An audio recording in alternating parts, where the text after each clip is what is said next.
request everyone to please stand up as we celebrate the one true and living God today.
ako'y sumisigla kapag sa'yo'y sumasamba. Kahit ang aking nararamdaman, sa tuwing napiling ka, ang puso ko'y sumisigla kapag sa'yo'y sumasamba.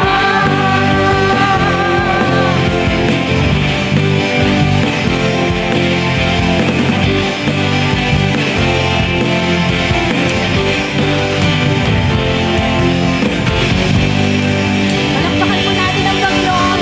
Sobrang malakas na palakpak dahil siya ay nararapat, awitan at purihan sa araw na ito. Panginoon, maraming salamat. Dahil Panginoon sa'yo, kahit ano man ang mangyari sa mundo namin, kahit ano man ang mangyari, kahit ano man yung pinagdadaanan namin, Panginoon, in the middle of the storm, you are in control.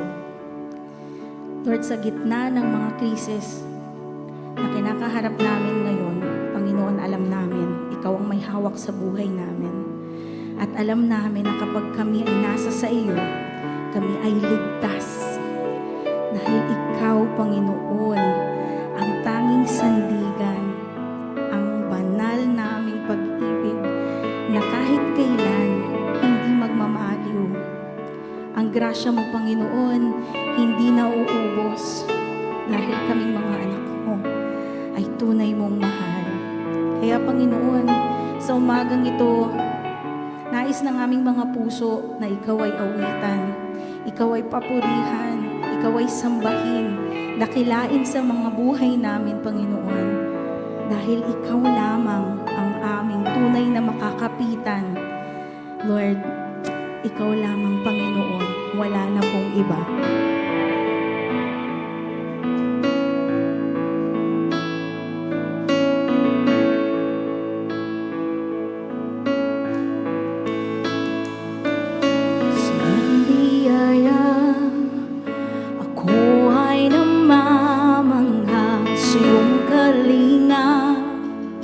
Panganib ay di banta sa pag-ibig mo, palaging ligtas ang puso.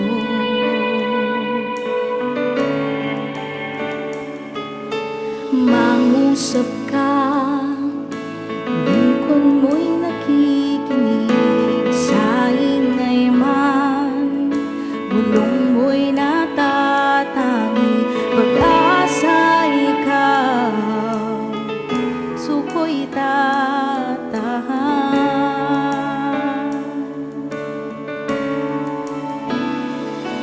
Sandigan ng puso ko ay nahanap sa'yo, Kristo, pangalan mo, kanlungan ko.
aking tugon, kailan may di pababayaan sa iyo lamang. Matatagpuan sa iyo lamang.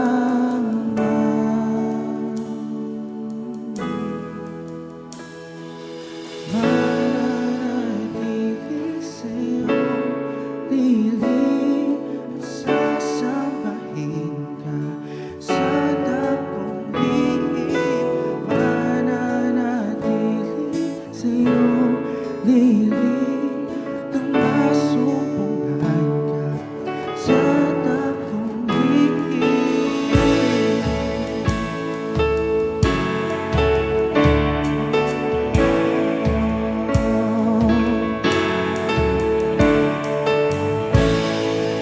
Panginoon, ang ngalan mo ay kalinga at sandigan ko, di magbabago ang akong mo. Salita mo'y panghahawakan sa iyo lamang. Natagpuan sa iyo lamang.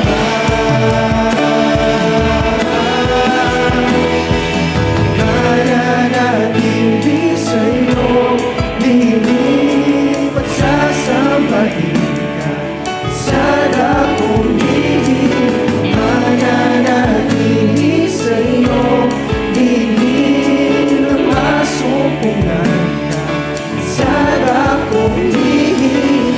Mananatili sa'yo, lilim at sasambahin ka sa dakong lihim.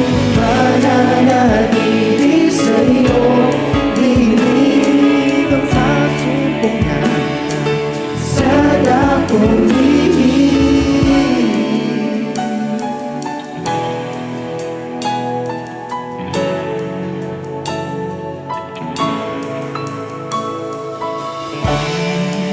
Papuri ko itanging sa'yo, sa'yo lamang inialay. Panginoon, ang puso ko'y sa'yo magpakailanman. Papuri ko itanging sa'yo, sa'yo lamang inialay. O Panginoon, ang puso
sa iyong dilim.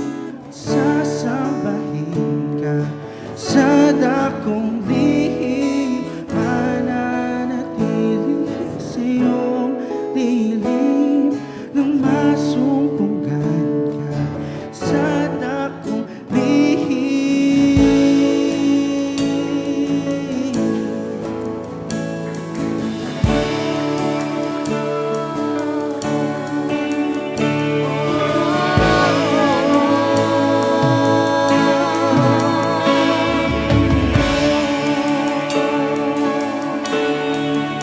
Come on, church. Sabihin niyo iyong pagpupuri sa ating Panginoon. Say those adoration to the Lord. Kahit Lord, salamat. Salamat. Hanggang ngayon, Panginoon, hinahawakan mo ang buhay ko. Hanggang ngayon, Panginoon, ikaw ay narito sa puso ko. Hanggang ngayon, Panginoon, hindi ka nagbabago. Panginoon, magulo man ang mundo sa labas, pero ikaw ang may hawak sa buhay ko dahil ikaw lamang ang may kontrol sa buhay ko. Panginoon, patuloy mo akong hawakan. Panginoon, patuloy mo akong kalingain, Panginoon, ng iyong pagmamahal na hindi nagmamaliw dahil ikaw lamang ang tanging sandigan. Sa iyo ako ligtas. Ikaw ang lilip ko, Panginoon, dahil ikaw ay napakabuti sa buhay ko, Panginoon.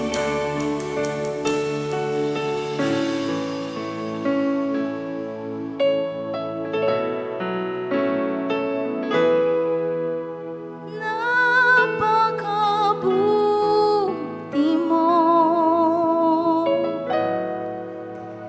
aming Diyos Ama.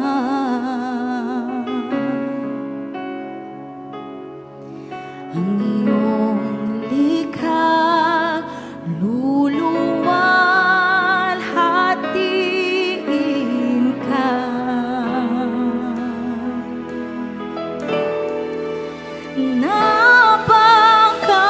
Napakabuti mo, di ka nagbabago.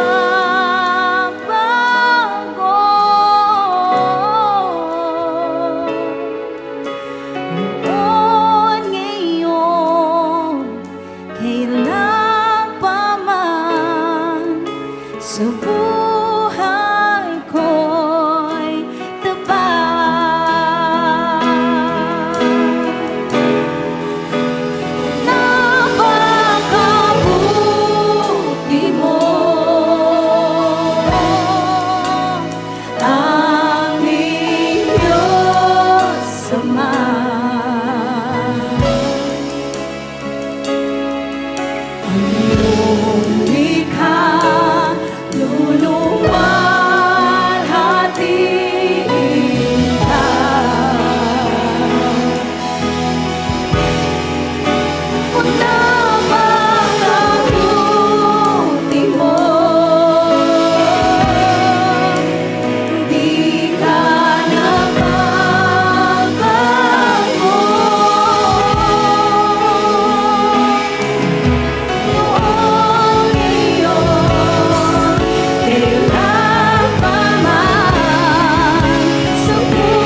papurihan.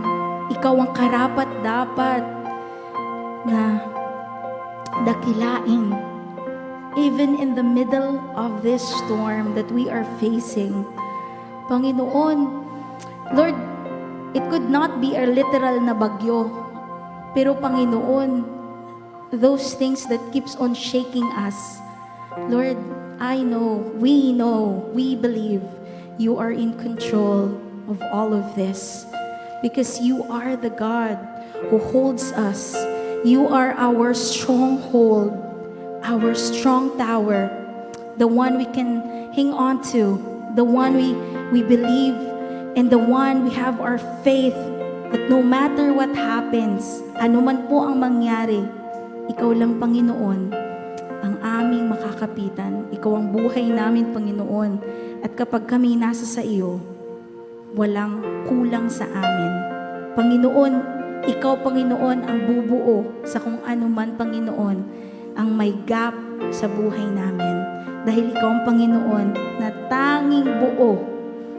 Ikaw ang Panginoon na tanging sandigan naming lahat. So ngayong araw na ito, Panginoon, patuloy naming panghahawakan ang iyong mga salita at iyong mga pangako sa amin na hindi mo kami pababayaan dahil ikaw ang may kontrol sa buhay namin. Panginoon, patuloy kaming sasamba, patuloy kaming aawit para sa iyo, patuloy kaming makikinig sa iyong salita dahil ikaw ang karapat-dapat sa aming atensyon sa araw na ito. In Jesus' name, we pray, and all the honor belongs to you, Lord. In Jesus' name, amen. At bago po tayo umupo, maglibot po muna tayo at magkamayan po tayo.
Magandang umaga po muli sa inyong lahat. At hayaan niyo po muna na magbasa ko ng napakagandang scripture na ito para sa ating tithes and offering. Ito po ay makikita sa Matthew 25, verse 35 to 36, na ang sinasabi, napakaganda po. Sabi, "For I was hungry and you gave me something to eat. I was thirsty and you gave me something to drink.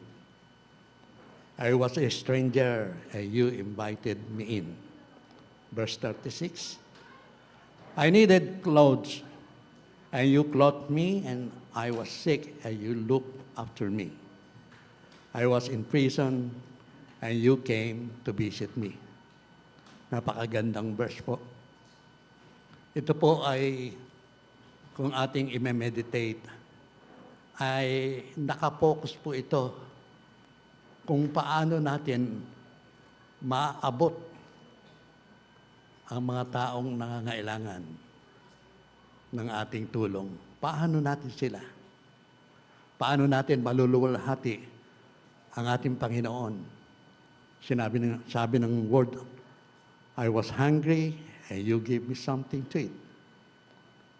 I was thirsty and you gave me something to drink." Paano natin maluluwalhati ang ating Panginoon? Ito po ay sa pamamagitan tulad ng ating giving. Napakahalaga po nitong ating giving. It is an essential part na para tayo makatugon sa ating tawag na tayo ay mga ambassador ng ating Panginoong Hesus.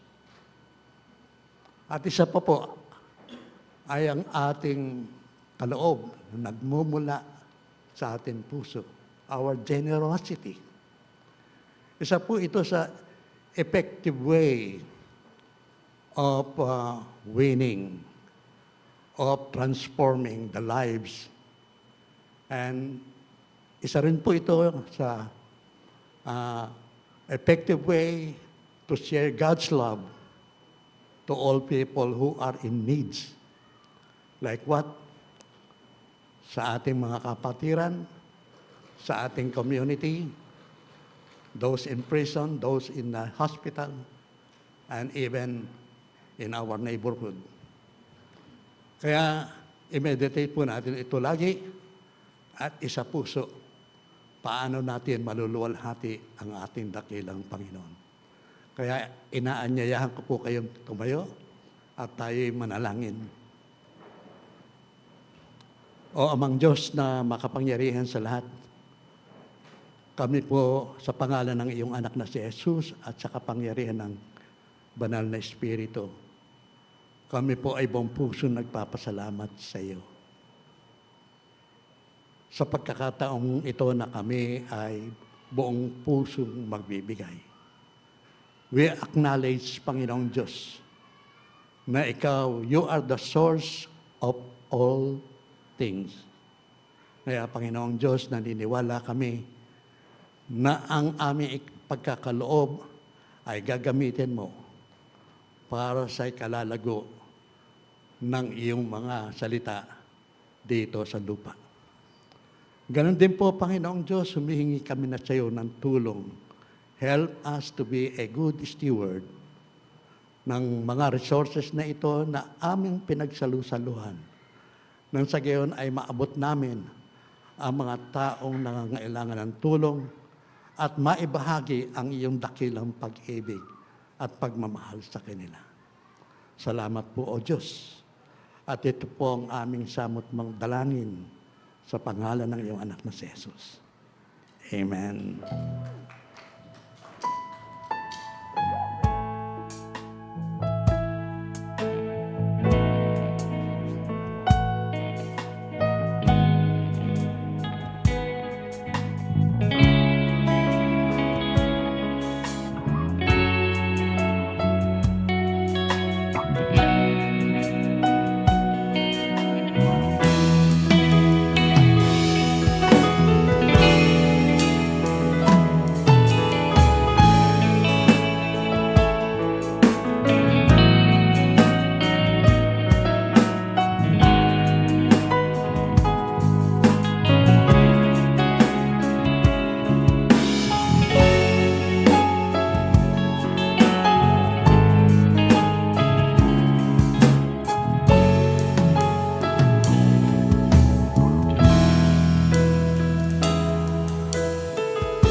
Praise the Lord. Salamat po sa bahagi na yon na nag-worship tayo through our giving. So, palakpakan po natin muli ang Diyos. We are so blessed to have you again this morning, and I hope na nahanda po tayo ng worship team kanina sa ating pag-awit sa pagsamba sa Diyos. Are we blessed sa worship team? Bigyan po rin natin ng honors si Lord sa buhay po ng ating worship team, sa pag-usher nila sa atin. Now, before Pastor Dindo i-present niya po sa atin ang Word of God, I'd like to invite everyone again, this coming Sunday, last Sunday of the month, alam po natin na ang RFID ay, yan po yung ang tinatawag natin na Ready for Impact Discipleship. Last week of March, natutuwa po tayo kasi it was really, sino po dito yung nag-attend ng March na tawag doon, animated. Yeah. Napaka-animated po ng program natin ng March, yung gathering natin ng RFID. We had a very special speaker also, si Coach Dang. And in-emphasize po niya yung kahalagahan ng communication. Taas nga po ang kamay niyo kung mag-asawa kayo dito. Naku, nahiya pa. Alright. Kasi minsan, ang mag-asawa, you're so close together, but sometimes, yung communication natin bagsak. Right? Umamin. Okay? So, ang ganda po nung natutunan natin kay Coach Dang last Sunday. And this coming Sunday, don't miss this. Kasi it's another important journey sa atin as a family, as a church family, as a community. Because, alam naman natin po, nalilipat tayo very soon, no? Sa biyaya ng Diyos sa ating bagong tahanan, doon sa bagong bantay.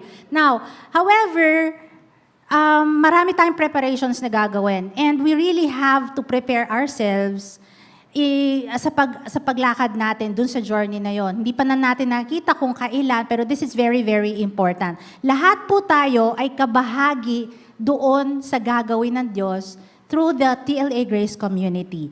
You may be young as 14.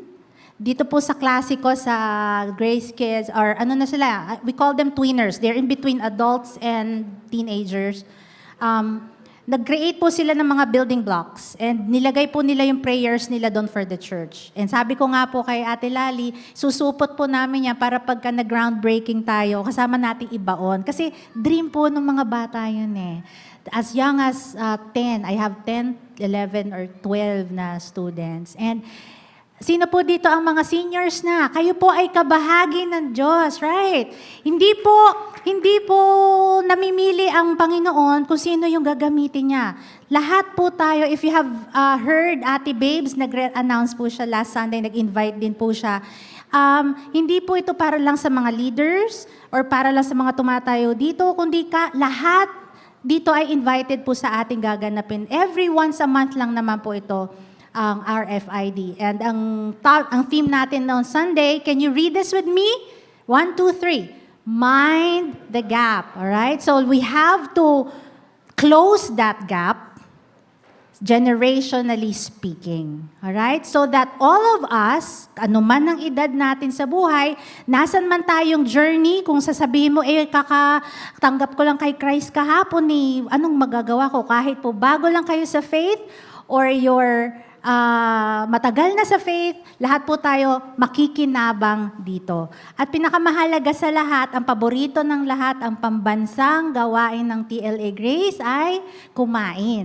Yan po yung magandang bahagi nito. Before we jump into the session, ay kakain muna tayo ng sabay-sabay. Okay? And we are so blessed to have again Coach Kian Ramos. You've seen him around dahil every worship night namin, and then yung last December Christmas concert, worship concert na ginawa sa TLA February, he was there with us. So this time, ibe-bless niya po tayo ulit in doing this Mind the Gap, Bridging Generations for Impact. All right? So asahan po natin yan at Pastor Dindo will pray about this later on. Salamat po. Thank you, Ate Mil. So, save the date, April 26. If you were not able to attend yung last RFID po natin, this time, it's a good opportunity na maka-attend po kayo. If you're not doing anything on that particular Sunday, nire-request po namin, samahan niyo po kami kasi napaka-exciting po that our church is not only tooling, no?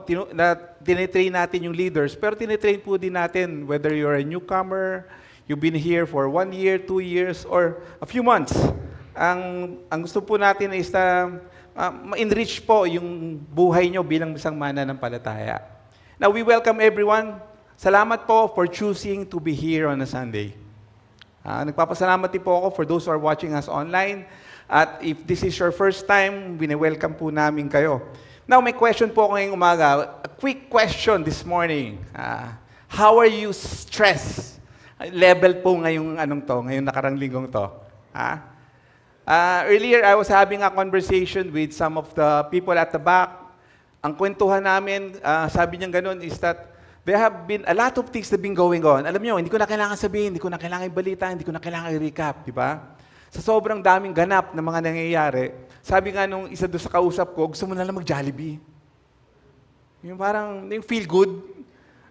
You want to do something na pag kumain ka, ginawa mo to, nag-bike ka, nag-jogging ka, medyo nawala ng konti mga nangyayari, no?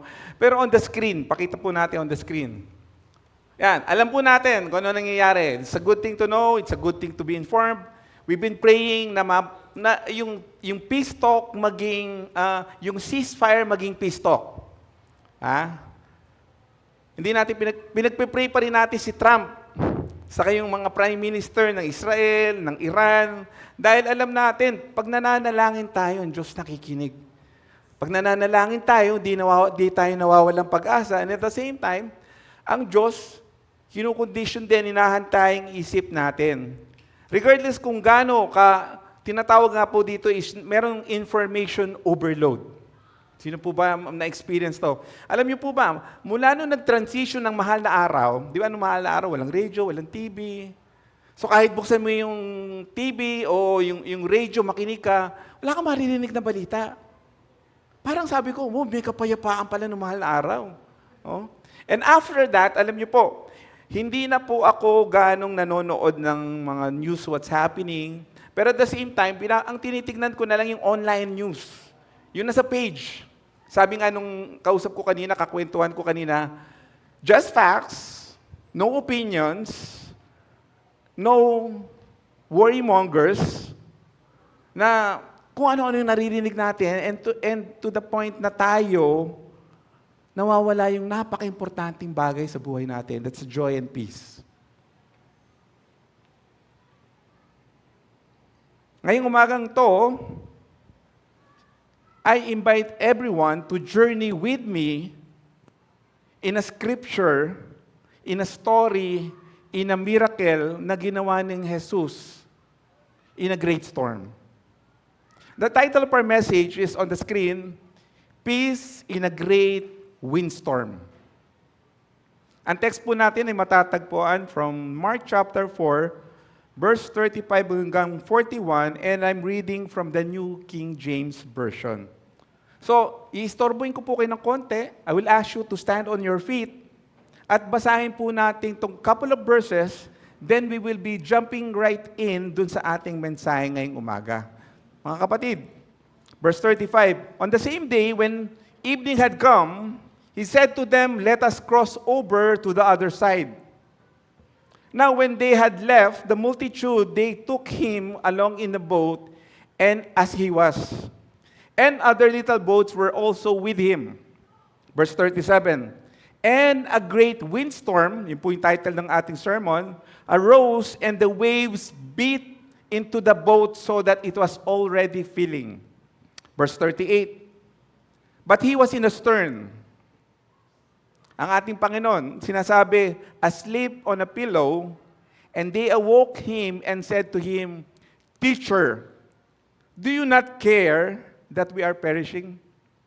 And in verse 39, ang Panginoon responded this way, then he rose and rebuked the wind and said to the sea, Peace, be still.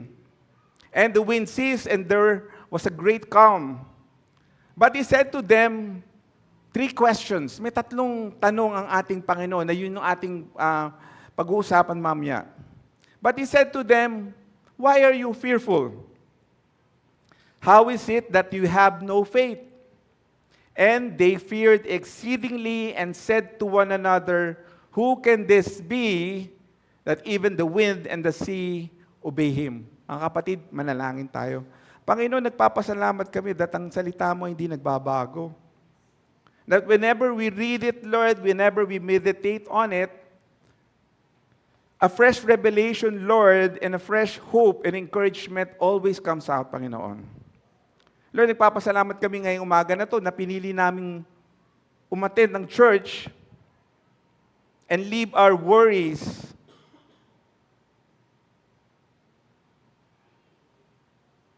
and things that bothers us sa ibang lugar, Panginoon.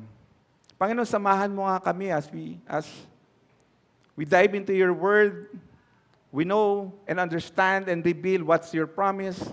And Panginoon, sa lahat ng mga bagay na ito, Panginoon, nagpapasalamat kami dahil Ikay ay Diyos na patuloy na nangungusap sa lahat ng panahon. Ito ang aming samot dalangin sa pangalan ni Jesus, and of all the people of God who say amen with me. Sige po, makakapo po tayo. Now, when I was preparing this sermon, alam niyo po, these are one of the sermons na they're often preached. Kaya when this particular sermon na palagi naririnig mo, yung scripture pa lang parang sabi, ay, narinig ko na yan, ay, alam ko na yung nangyari dyan. Si Jesus, niligtas sila mula doon sa paglubog ng bangka. Kumbaga, yan eh, alam niyo yung nakapila kayo sa sinihan, tapos may lumabas from the movie house, tapos sinabi sa inyo yung ending. Nakakainis, parang, bakit pa ako manonood eh? Nabanggit mo na yung ending. O kaya, dahil maraming spoilers, mga spoilers alert, alam niyo, parang ayaw mo nang panoorin kasi sa, sa trailer pa lang, alam mo na yung nangyari. Alam mo na yung ending. Di ba nakaka-frustrate po yun? These are the type of stories na, minsan, a lot of pastors have a tendency to shy away because it is often told and it is often, kumbaga maraming version na ang lumabas nito. Pero ngayong umaga po, ang panalangin natin dito is that, Uy Lord, alam namin specifically na ngayong umagang to, we want to learn something, not necessarily new, but something, Lord, that comes from you that would change our mind sa present situation namin. Now, let me start up with giving you the big idea ng message na to. A great windstorm often reveals the greatest questions of our faith in God and His plans for us. Those questions can only be answered when we confront our fear, increase our faith, and discover the power of the God we follow. In Hypnosis, kumbaga, sinabi mo, ito yung preaching in 2 sentences. Ito yung pinakalaman po ng ating pangangaral ngayong umaga. So today, let's examine 3 life-changing questions, 3 po, that will shape our perspective in going through a great windstorm. Ano po ba? Ano po ba yung unang tanong? First question Jesus asked the disciples and to all of us is that, why are you so fearful? Ano ba yung kinakatakutan mo? No? Sabi ganun ng scripture, binasa po natin in Mark chapter 4, verse 40, in the Amplified Version, sabi ganun, but He said to them, why are you so fearful? Church, bakit po ba tayo takot na takot ngayong mga panahon na to? Kung hindi pa kayo takot siguro, I don't know what's going to happen, no? Now, to give us a clear picture, alam natin po kasi yung present situation natin, but to give you a clear picture ng panahon ng mga disciples, bakit po sila takot na takot? Now, let me give you several things, 3 things, from what was happening para maintindihan natin so that we would be on the same page as the disciples were experiencing the storm. Unang-una, yung height ng waves. Sabi pong gano'n ng mga scholars, yung storm sa Galilee can produce a wave ranging from 3 feet down hanggang 10 feet. So mababa lang, di ba? Parang nagsusurfing ka lang. No? With an exceptional daw, pag merong violent storm, umaabot daw yung alon, yung waves, between 15 to 20 feet. Example po nito ay nangyari po ito noong 1992 storm na yung Golan Heights, talagang parang na-wash away po yung mga, yung baybayin po nito. So unang-una, gaano kataas yung alon? Pangalawa, tignan natin, gaano kalakas yung hangin, yung wind speed. Sabi ganon, severe storms on the Sea of Galilee can produce winds exceeding 30 kilometers. Di ba? Parang ang bagal nun. Mas mabilis ka pa yata kayo magmaneho nun eh. Alam niyo, in an average day, pag pumunta ka sa EDSA, kung hindi traffic, gaano kabilis kayo nagpapatakbo ng sasakyan? Sa Commonwealth, ano yung 60, di ba? So 30. So mabagal lang to. Yung hangin mabagal lang. Pero sinasabi nga nun, yung sudden squalls daw, on extreme event, katulad nung nangyari sa panahon ni Jesus, ang hangin daw pwedeng umabot ng 80 kph hanggang 140 kilometers per hour. So, well, mabilis pa rin, di ba? So probably not as fast, as violent yung mga storms na experience natin sa Pilipinas. Naalala niyo po yung Milenyo, yung mga other na bagyo, talagang umaangat yung mga bubong. No? So, nakita natin yung height ng waves, nakita natin yung gaano kabilis yung wind. Now, pag-usapan naman natin yung next, yung size ng boat. Based on the first century archaeological finding, yung Jesus boat on the screen, na-discover po siya on the Sea of Galilee. So yung nakikita niyo on the screen, sinasabi nila, most likely ito yung itsura daw ng mga bangka na ginagamit ng panahon ni Kristo. Now, let me just describe it. Ang haba po nito is 27 feet long, 7.5 width height. So maikli lang po to, hindi ganun kalakihan. And, ito po, 4.5 feet in height lang po siya. Now, ito sinabi pa ng mga experts. Experts say, yung bangka na to, hindi siya barko kaya niya maglaman between 13 to 15 na katao. So imagine niyo po to. 4.5 lang ang taas niya. Pag nilagay niyo po siya sa tubig, isinakay niyo yung 13 hanggang 15 na tao, sabi ng mga scholars, ang natitira lang daw na gap between the water and the top of the boat is at least 1 foot. Di mo maikli lang. Alam niyo, naranasan ko nung pumunta kami sa Batangas, binisita namin dati yung church yung sa church sa Batangas. Sumakay kami ng bangka, kasama ko na si Ate Ann, si Lenlen noon.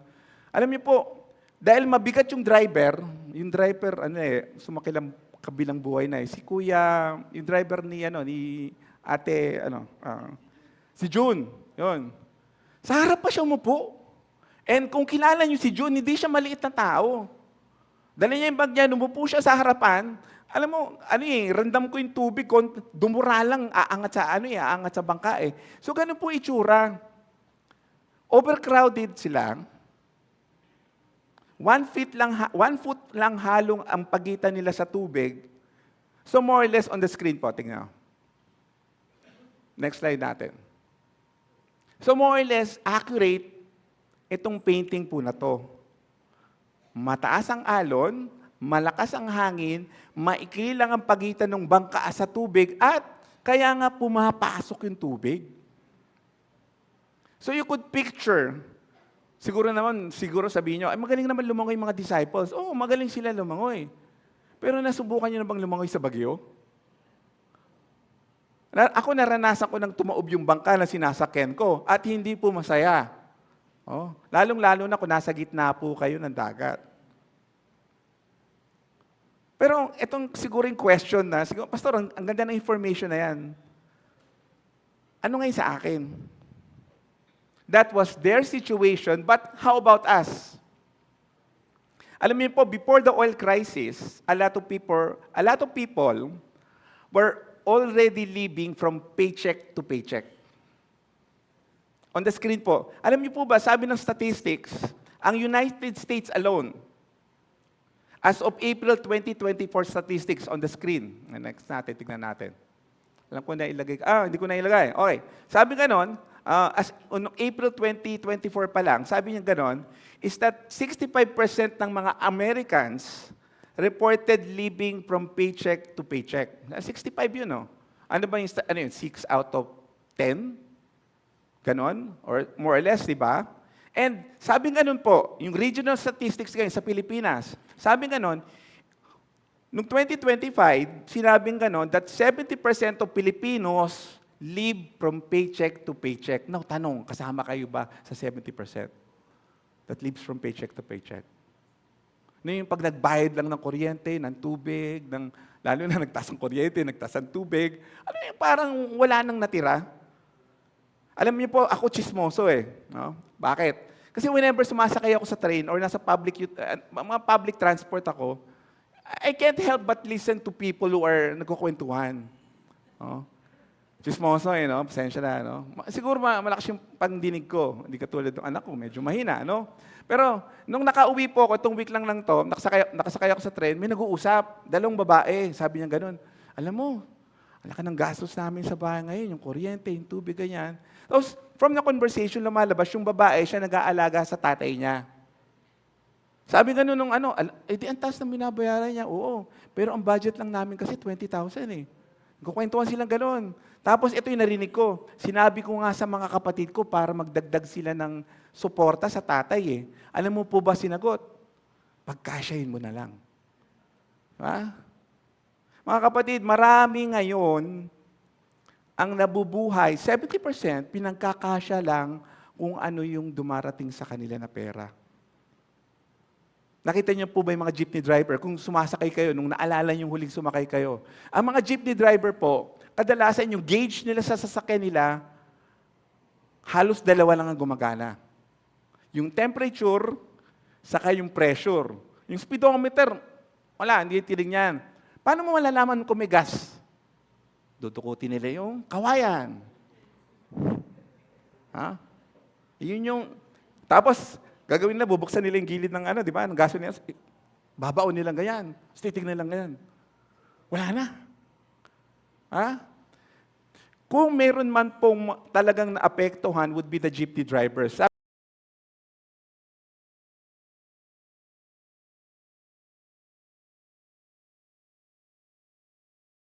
May binibigay pong good advice sa pagiging handa. Sabi po ng Proverbs 21:20 on the screen. Sabi gano'n, the wise store up choice food and olive oil, but the fools gulp them theirs down. Tayo daw, bilang mananampalataya, hindi masamang magtipid. Am I correct? Hindi masamang bawasan mo yung mga Shopee mo, saka yung mga Lazada mo. Alam mo, may mga kapitbahay ako, parang sa isang araw may mga minimum ng 6 na delivery. Hindi ko alam kung I don't know. Kunyari parang ganito, kunyari kapitbahay natin si Edgar. Edgar, Shopee, 7 o'clock. Edgar, Shopee, 11 o'clock. Edgar, Shopee, 12. Sabi ko, alam nyo, kadami dadaan ng tao. Alam ko, Edgar, Shopee, gano'n. May humahabol pa nga ng alas 6 eh. Mind you, hanggang alas 7 ng gabi, minsan alas 8. Diba? May magdo-doorbell, may kakatok, sasabihin ganon. Nag-relieve lang po ako doon sa magdi-deliver. Shopee. Ha? Hindi po sinasabi na hindi po tayo dapat gumastos. Kaya lang, katulad na yan, biblically, we should be prepared. Meron nga pong salawikain na napaka-famous on the screen. Sabi nga nun, wag ubos-ubos biyaya upang bukas ay hindi ka nakatunganga. Some of the things that is happening can be prevented and preventable. Alam niyo po yung kanina yung itsura ng may solbabida. Ha? Iba-iba po yung laki ng bangka natin dahil iba-iba po yung laman ng ating wallet at ng bank account. For some people, medyo mataas ngayon. Okay lang yan, kahit 6 months may buffer ako. Walang problema. Pero hindi lahat kasi ng tao may buffer ng 6 na buwan. Kaya mostly, those who are affected are those who are caught off guard. So anong payo ng Biblia sa atin? Ang payo ng Biblia sa atin ay, mga kapatid, magtipid tayo. Ha? Mag-impok tayo, maghanda tayo. Katulad ng ginawa ni Joseph. Si Joseph, dahil ang Diyos ay mabuti sa kanya, pinakita sa kanya, alam niyo, eto nga kung kami nila Pastor Jerry, siguro natutulog, tapos kinausap kami sa panaginip ng ating Panginoon, Pastor Jerry, magkakaroon ng gera, tatas ang diesel ng hanggang 200 pesos. Ha? Mag-business ang simbahan sa gas station. Siguro yung mga tipong ganun no? Alam mo, yun nangyari sa panahon ni Daniel, no? But it doesn't happen now. Pero the thing is, hindi kailangan mangusap si Lord sa'yo sa panaginip para mag-pencil pushing ka kung ano yung dapat at hindi mo dapat bilhin. Am I correct? If there's anything practical we want you to draw from this message is that maganda po tayo. Now, pag bumalik ulit yung gasolina ng probably 50 pesos or something, which is I hope it would come back, then let's start again. Prepare po tayo. Maganda tayo. Then, sabi nga always prepare for a rainy day. Idagdag ko po ito yung share ko, yung chismoso share ko. Ito siguro yung mga LRT diaries ko, no? Isa sa mga LRT diaries ko rin naman, nung isang araw naman, nung Sabado, no? May nag-uusap na 2 construction worker. Sabi nga ng construction worker, magkano sinweldo mo ngayon? Sabi ng isa, 9,000. Eh, ikaw, magkano sinweldo mo ngayon? 14,000. Kamusta na? Nakubos na. Ha? So mararamdaman mo, kahit gaano karaming pera ang dumating sa iyo, maubos at maubos po yan. Kaya nga sabi ng Biblia is that we should be wise like Joseph. At maghanda po tayo, katulad ng sinabi ko, and prepare for rainy days. And ito yung second advice. Galatians chapter 5:16. Ito yung pinaka magiging, kumbaga, ito yung magiging pinaka mantra natin, if ever you will say it, no? Is that, sabi nga ng Galatians chapter 5 verse 16, I say then, walk in the Spirit and you shall not fulfill the lust of the flesh. Ano yung spirit? Ano yung flesh? Bakit ganon? Sinasabi kasi ng Biblia, on the screen, a walk in the Bible is often a metaphor for practical living. Sinasabi ng Panginoon, amuhay kang practical. Ha? Hindi lang kasi yan, kumbaga kung sinasabi nila, the Bible is puro spiritual things. No. I disagree with you. A lot of things in the Bible are practical kung pag-aaralan nyo po lang ng gusto. Church, the Christian life is a journey and dapat moving forward po tayo at hindi moving backward. To walk in the Spirit means we yield to His control, not to fear or circumstances. Kaya nga habang tayo naglalakad sa pamamagitan ng banal na Espiritu, may mga bagay ka na pwede ka mag-decide, not essential, essential, I'll pray about it. Lord, ano bang sinasabi mo? And then, may mga bagay sa buhay ka na you would be less fearful. When we follow the leading of the Holy Spirit, we allow Him to exert His influence over us. That is how we have peace instead of fear. So, the first question in a great windstorm is that why are we fearful? And the second question we ask is, how is that you have no faith? Ito po yung sabi ng scripture on the same page, no? How is that you have no faith? Parang ano yun, no? Medyo parang ironic, no? Parang katulad yan, parang tatanungin mo yung mga pastor, parang bakit wala kang pananampalataya? O bakit parang maliit ang pananampalataya mo, no? So parang sinasabi nga nila, napaka-oxymoron, no? Now let's explain this passage by borrowing a commentary from Matthew Henry. And i-share ko po sa inyo. Sabi gano'n ni Matthew Henry on the screen, not that the disciples were without faith. Hindi daw po yun. No. They believed that Jesus is the Christ and the Son of God, but at this time, their fears prevailed so that they seem to have no faith at all. Alam niyo po, parang biglang nabutas yung lalagyan ng tubig. Lumabas yung faith. Now, let me explain further by telling a story that perhaps some of you have already heard. On the screen, ito pa. This is the picture po nung November 10, 2024, less than 6 months after Pastor Blanca has undergone yung colostomy niya, and later po na-diagnose po siya ng stage 3 cancer. Alam nyo, Throughout his great windstorm experience, our church, tayo po, kayo po, together with a lot of people, prayed for him, gave him moral support, and at the same time, inassist po natin siya financially. This is one of the trips na nagpipray kami, and on this occasion, habang nag-uusap kami, sabi niya sa sarili niya, Pastor, alam mo, ready na akong ihagis yung towel. Tapos na. Hanggang dito na lang. Bakit kasi niya sinasabi to? Kasi po, 3, doon sa kasama niya sa kwarto, nung siya ay naoperahan, ay patay na. Siya na lang yung natitira. Di ba nakaka-comfort? Ha?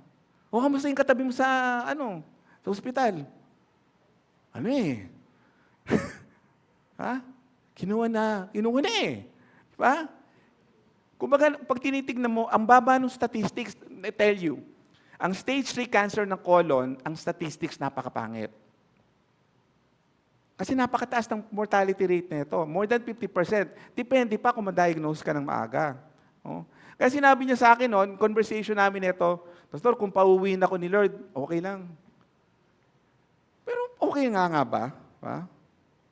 Now let me connect yung sinabi ni Pastor Blanca's experience with what the disciples went through.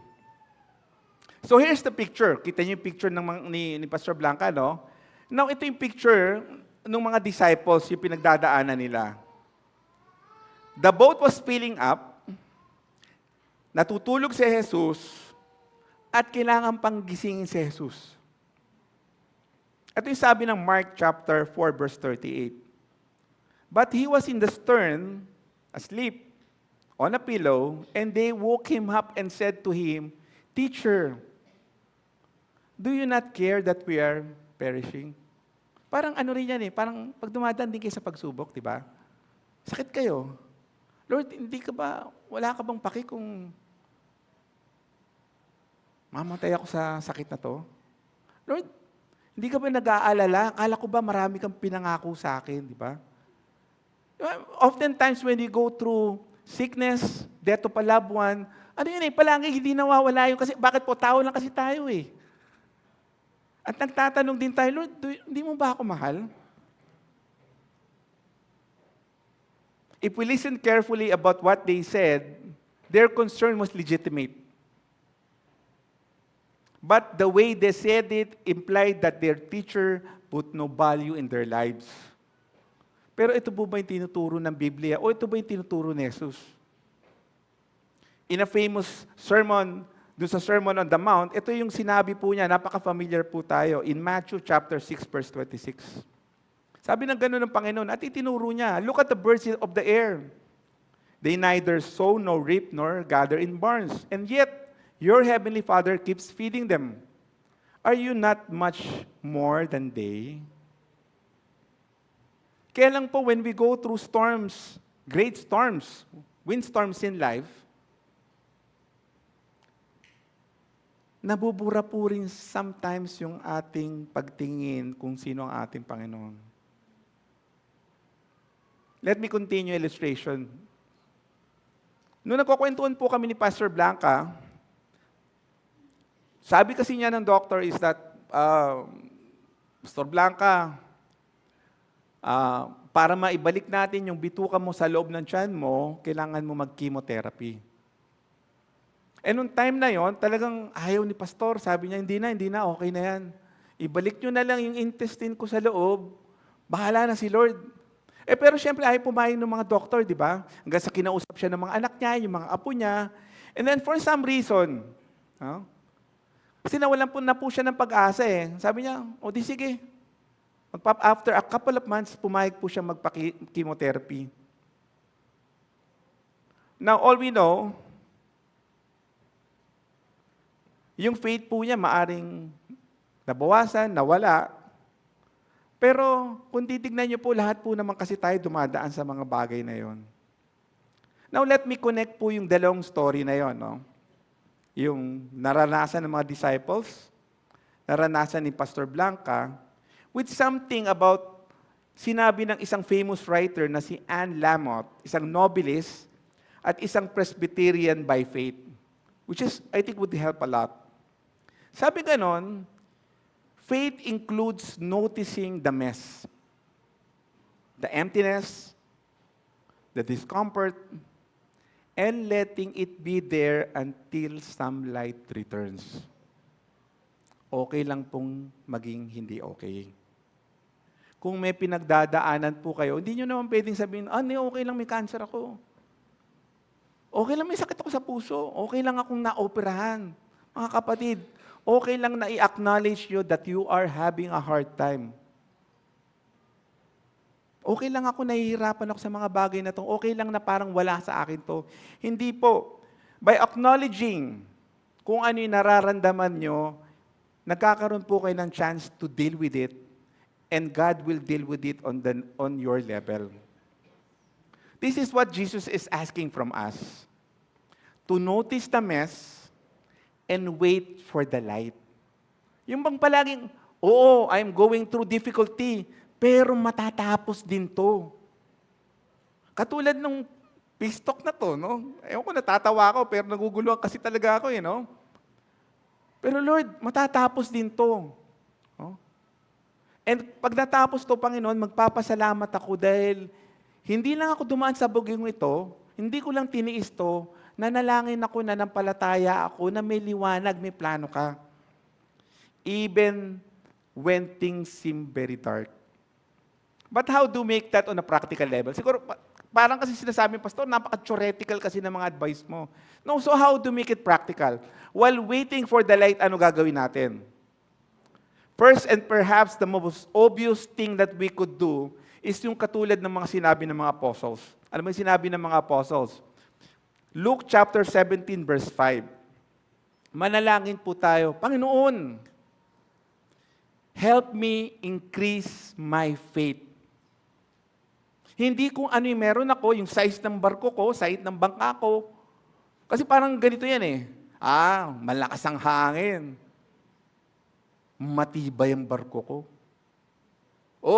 Kahit isang buwan yan, kayang-kaya yan ng paghahanda ko. Hindi po. Sinasabi ng Panginoon is that, especially for most of us, or 70% of us, or for a lot of us, or for everyone, Panginoon,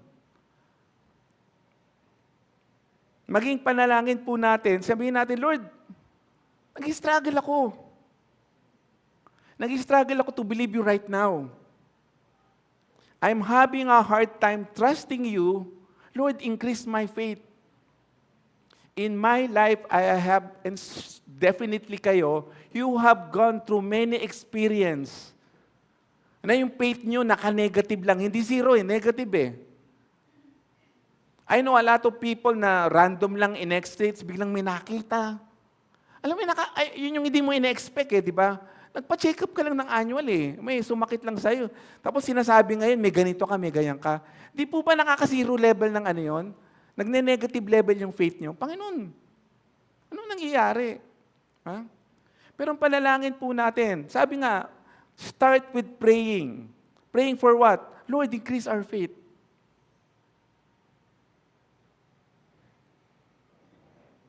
Now, i-end ko po itong illustration, part ng illustration ko sa point number 2, hindi pa end yung message ko.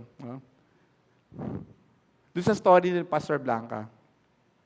Imagine nyo, diagnose siya, stage 3, na-operahan siya, ayaw niya magpa-chemotherapy.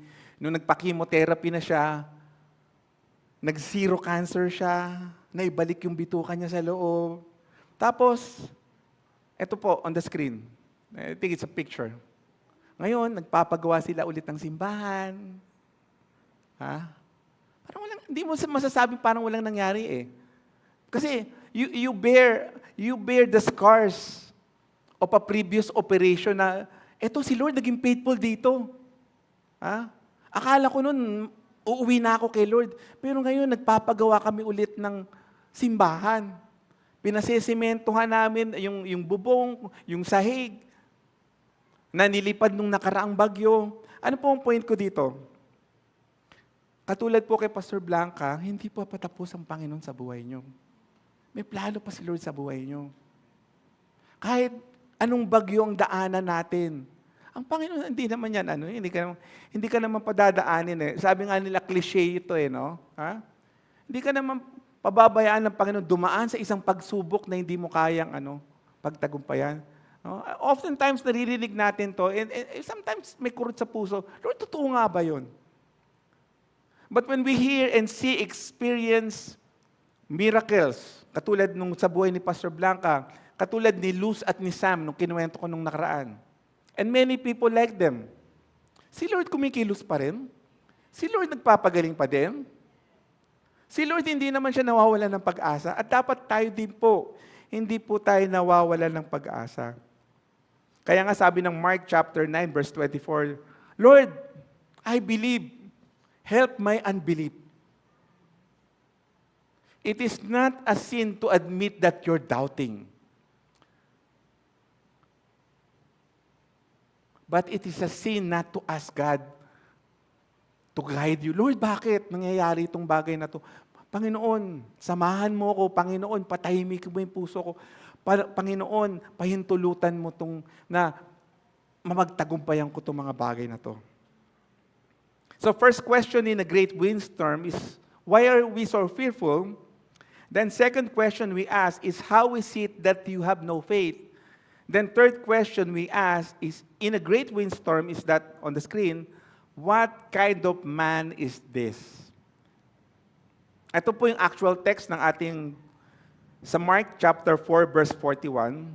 And they feared exceedingly and said to one another, who can this be, that even the wind and the sea obey Him? Ang ganda po ng ano yan, alam mo, ang ganda ng rendering ng New King James Version eh. Pag tinignan niyo po yan sa ibang version, I think nawawala yung, alam mo, yung drama. Oh. Kaya ito talagang juicy yung text eh. Now to understand the disciples so far, we must know how long nilang kasama ni si Jesus. Imagine nyo kasi, nung panahon na to, sino yung may mga bagong best friend, yung 1 month pa lang? O yung merong, in a relationship, 1 buwan pa lang kayo, di ba? Pag 1 buwan pa lang kayo, syempre marami pang bagay na hindi mo alam, di ba? Maraming bagay na parang nagugulat ka pa kung ano yung paborito niyang kainin, ano yung madalas niyang ginagawa. So, in the same way, nasa honeymoon period pa si Jesus at yung mga disipulo. Kaya nung ginawa niya po nung nangyari po itong great storm na to, on the screen, sabing ganun po, 18 months pa lang silang magkakasama. Imagine nyo, medyo parang nasa honeymoon stage kayo, nandun na kayo sa, Lord, kala ko ba, ang pangako mo, super ganda, bakit ngayon mukhang mamamatay kami? They were totally unprepared, they were totally inexperienced. Napaka-novice pa nila, napaka-green pa nila, napaka-totally unexpected. So here's an example. Masasabi natin na isa sa mga bagay na ginawa ni Jesus early on nung ministry niya.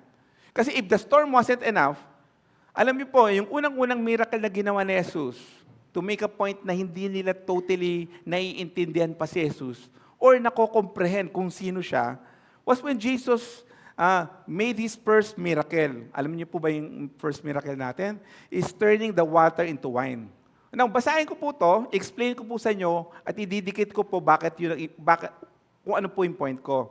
Sabi gano'n po ng John chapter 9 and 11, sabi gano'n, and the master of the banquet tasted the water that had been turned into wine.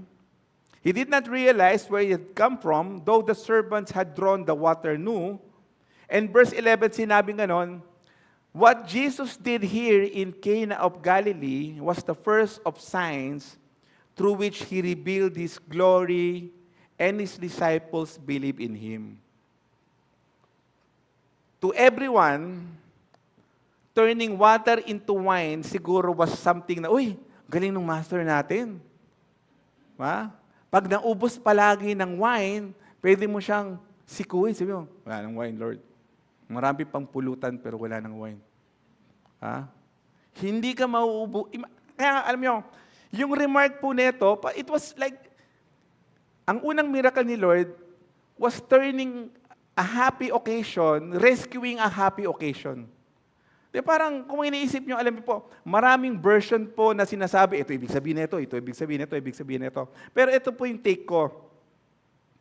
Explain ko po sa inyo. Si Jesus po yung living water on the screen. And He came alongside 16 imperfect water jars. I think I have that on the screen. Yeah.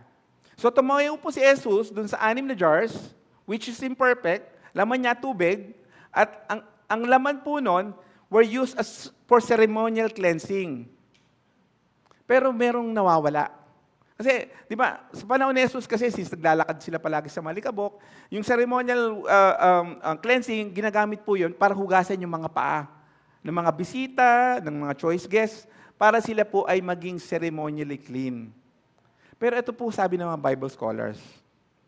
When He took the water on the screen, which lacked the power to cleanse men of unrighteousness, He turned it into wine. Ano po ba yung symbolism dito? Pag Communion Sunday, ano ginagawa natin? Di ba, we partake of the bread and the wine?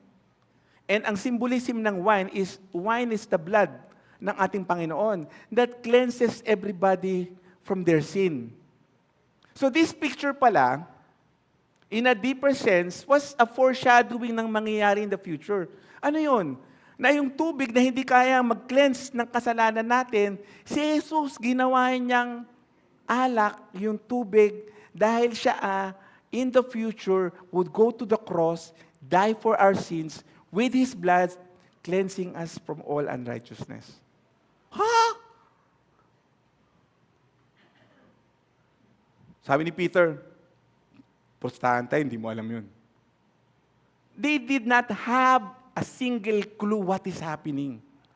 None of them did.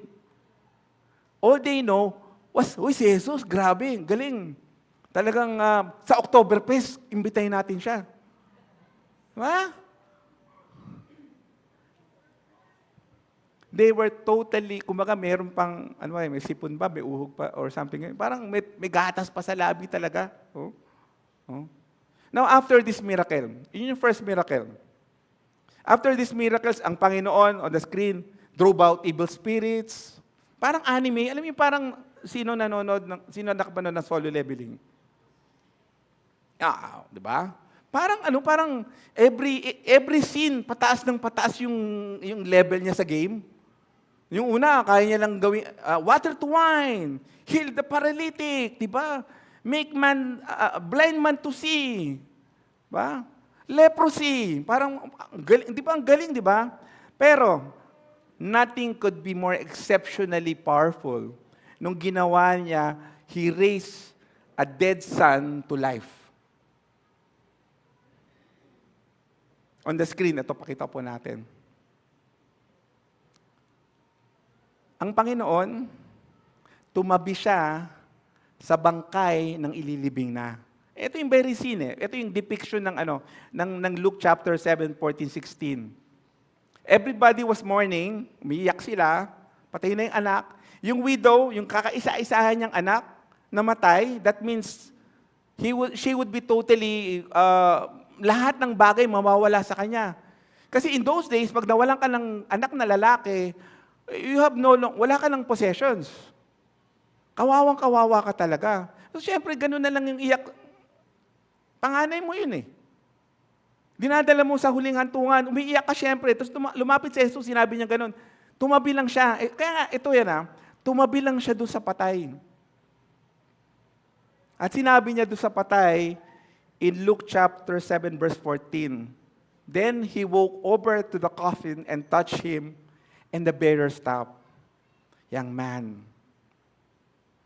I tell you, get up. Then the dead boy sat up and began to talk, and Jesus gave him back to his mother. Very powerful scene. And then in verse 16, ano daw ang nangyari? Great fear swept the crowd, and they praised God, saying, a mighty prophet has risen among us, and God has visited His people today. Now, ano yung point dito? If you look at the Old Testament, only two people, prophets, nagkaroon ng opportunity na bumuhay ng patay. Si Elijah saka si Elisha. Only two. Oh. And ang titulong binigay sa kanila is that they were great prophets. So nung binuhay ni Lord yung patay, idinikit yung title na yun sa kanya, and for some reason, people missed that He was God. In the same manner, dahil kahit gaano kadami nung ginawa ng ating Panginoon ng milagro, a lot of people still miss the point that He is God incarnated. Nagkatawang tao ang Diyos. Meron siyang kapangyarihang patahimikan ng bagyo, pagalingin ng may sakit, at bumuhay ng patay. Alam niyo, sabi ng mga skeptics, it is impossible for us though Christians to have a relationship with this type of God. Why do I say this? Kasi sabi nga ng mga skeptics, you cannot have a relationship with somebody that you cannot understand. Yun yung point and premise nila. Now, bigyan ko kayo ng tanong. Yung mga asawa niyong babae, mga asawa niyong lalaki, 100% pa naiintindihan niyo sila? Or alam niyo yung ugali nila? Huh? 100%. Parang sinabi mong, pag tumingin pa lang yan, alam mo na yung iniisip, di ba? No. Hindi natin alam 100% kung ano yung iniisip, ginagawa, kinikilos, o ano yung may asawa. Kung kahit gaano kayo ka-expert. Now, i-run parallel mo with God. Can we have a relationship with God that we don't know 100% understand? The answer is yes. In the same answer na pwede tayong magkaroon ng relationship with our partners, husband and wife, without knowing them 100%. In a relationship, di pa palagi may mystery? Kung gusto mo pala talaga yon, ay hindi mo pala gusto yon, pak! Ha? It's the same thing with the God. Hindi nawawala yung mystery, pero palagi po natin tandaan, in our relationship with God, there is always a mystery. And we will not always know kung ano yung nangyayari. Pero then again, Scripture says, kung hindi mo nakikita ang kamay ng Diyos, pagkatiwalaan mo yung puso niya.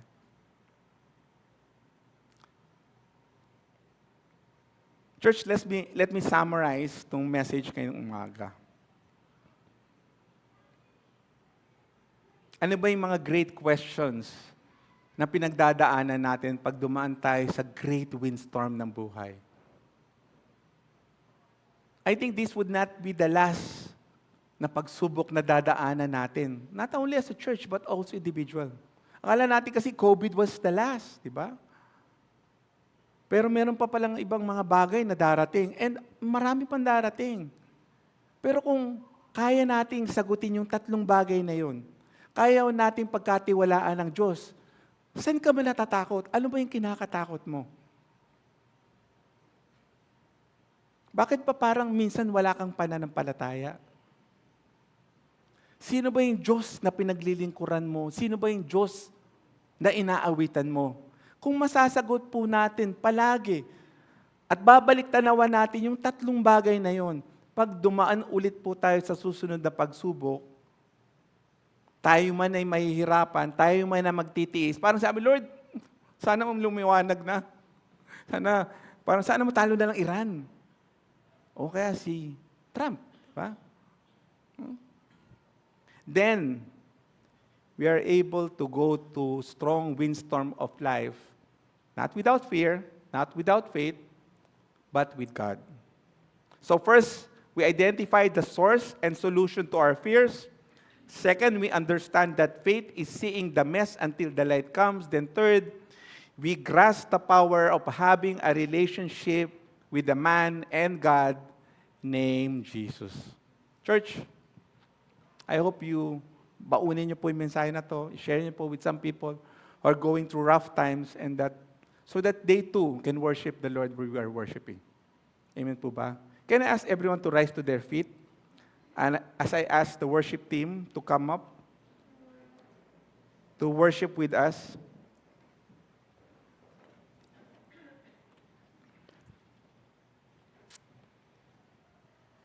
mga kapatid, do you have a need today?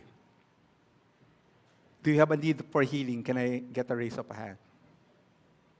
Do you have a need in relationship? Can you ask raise of hand?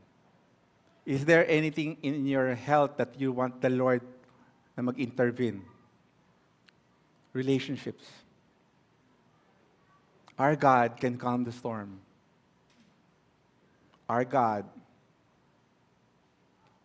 a powerful God, can and will listen to our needs. Mga kapatid, manalangin tayo. Panginoon, nagpapasalamat kami, Lord, from the bottom of our hearts, that even though, Lord, the great windstorm, Panginoon, of trials come,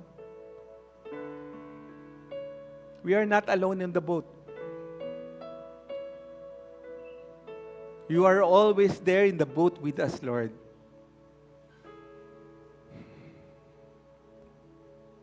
We may look at the wind, the waves, or even, Lord, how small our boat is. But Lord, always remind us, Lord, that through these trials, Lord, we could always ask for you for help. Lord, we know, Lord, that you care for us. And you don't want us, Lord, to perish, Lord. Kaya ngayong umaga, Panginoon, ang panalangin ng mga anak mo, Panginoon, abutin mo nga, Panginoon, ng mga may sakit.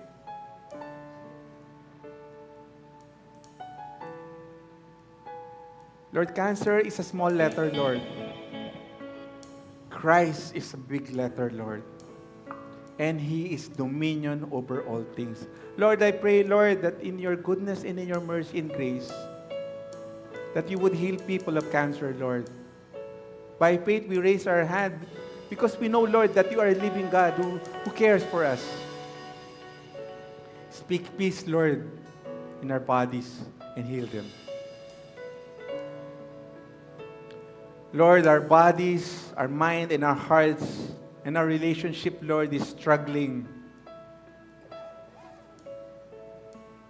We've been having difficulty, Lord, with people we love.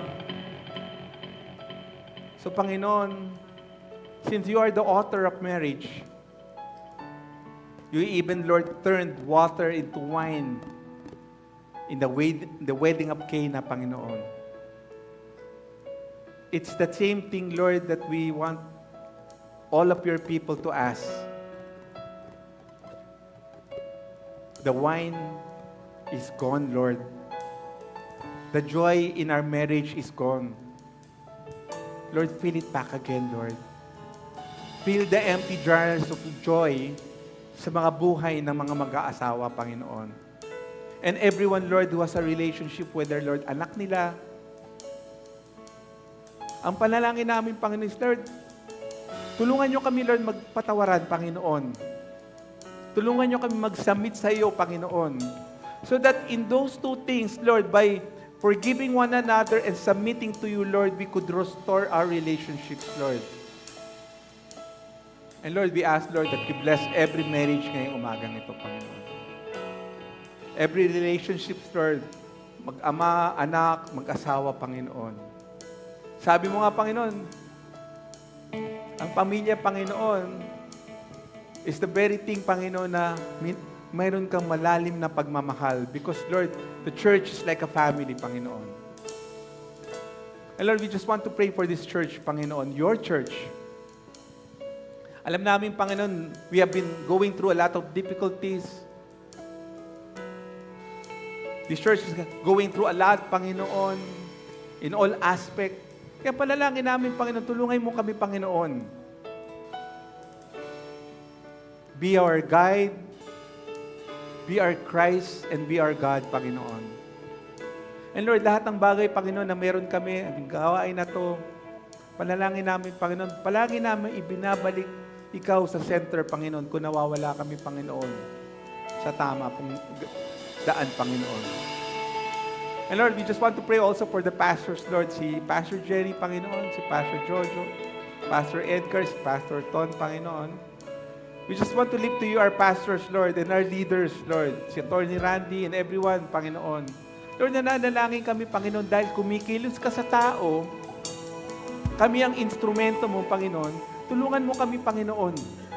Patatagin mo kami, palakasin mo kami. Give us knowledge and wisdom, Lord, so that we could lead your church, Lord, in a manner worthy of our calling, Panginoon. And Lord, ngayong araw na to, Panginoon, we just pray for our country, Panginoon. Malalim, Panginoon, ng sugat, malalim, Panginoon, ng mga bagay na nangyayari. Ngunit alam namin, dahil mayroon kaming Diyos na pinanampalatayaan, Panginoon, alam namin, Lord, righteous and justice will prevail, Panginoon. And Lord, we just pray for sa aming sa mundo, Panginoon. Alam namin, Panginoon, that masyadong peace is a volatile world right now, Panginoon. Pero Lord, pahintulutan mo nga, Panginoon, magkaroon ng katahimikan. Pahintulutan mo nga, Panginoon, na magkaroon ng pagkakasundo, Panginoon. Dahil alam namin, Lord, this is part of your bigger plan sa muling pagbabalik mo, Panginoon. And Lord, salamat sa pagkain, sa lahat ng bagay, sa damit, sa kalusugan, everything that we have, Panginoon. And in all these things, binabalik namin ang mataas na papuri sa tanging pangalan ni Jesus, and all people of God will say amen with me. Church, let me end with this benediction as before we close in a song. May the God who is powerful, who created heaven and earth, say peace to the storm, and may Jesus Christ, who died on the cross for us, be remembered always what He did on the cross, and the Holy Spirit, who guide us continuously, be with you, and as we leave this place, be with us, and allow us to come back another Sunday, praising God for all of the things He has done.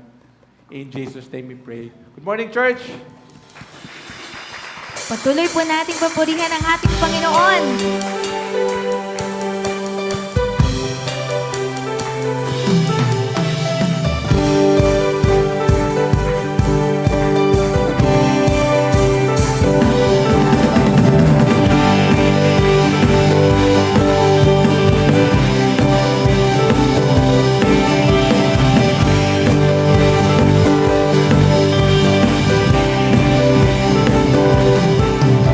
Dakila ka, Panginoon, dito sa puso ko. Hindi ka nagbabago, ikaw ay totoo. Sa bawat tawag ko, tinutugon mo ako.